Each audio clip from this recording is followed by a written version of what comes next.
Bonjour tout le monde, aujourd'hui nous allons travailler sur l'équiprobabilité. La première chose à faire est d'apprendre le vocabulaire spécifique probabilité.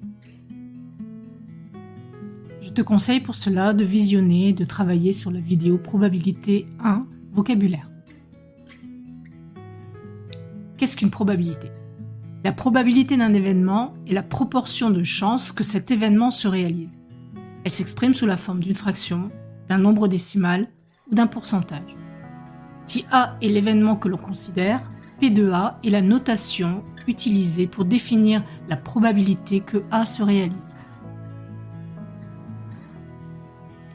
Lorsque les issues d'une expérience aléatoire ont tout autant de chances de se réaliser, c'est-à-dire que la probabilité de réalisation des différentes issues sont égales, on dit qu'il y a équiprobabilité. En cas d'équiprobabilité, la probabilité d'un événement s'obtient en divisant le nombre d'issues favorables à l'événement par le nombre total d'issues de l'expérience.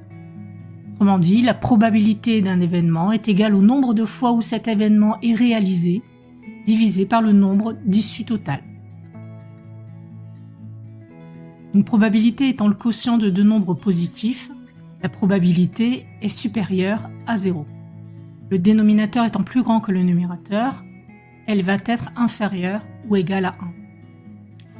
La probabilité d'un événement impossible est bien évidemment égale à 0. La probabilité d'un événement certain va être égale à 1. De plus, si l'on ajoute toutes les probabilités des événements élémentaires, le résultat est égal à 1.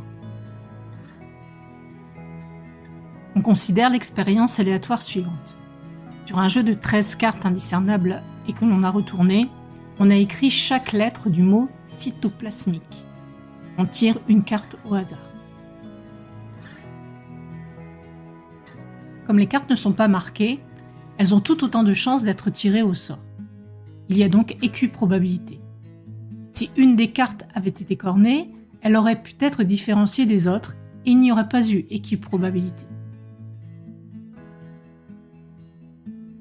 L'univers de cette expérience est formé de toutes les lettres du mot cytoplasmique.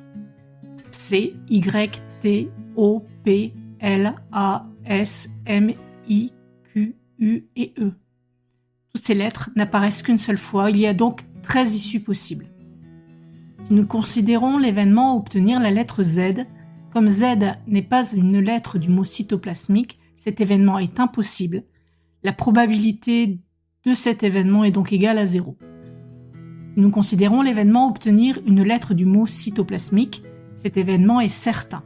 Sa probabilité va donc être égale à 1.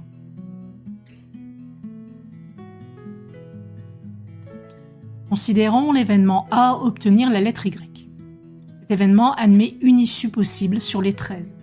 Nous avons donc une chance sur 13 de tirer cette carte.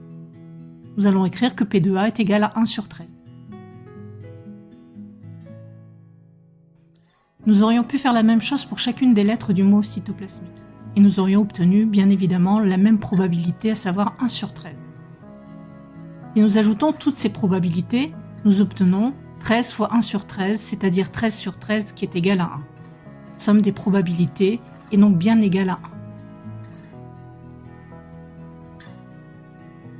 Considérons maintenant l'événement D, obtenir une consonne. Elle admet 7 issues possibles.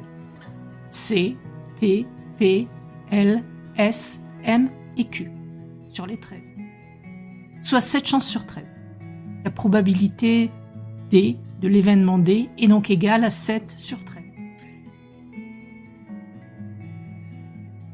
Ça y est, la leçon est finie. Une seule façon pour progresser. Pratiquer, pratiquer, pratiquer.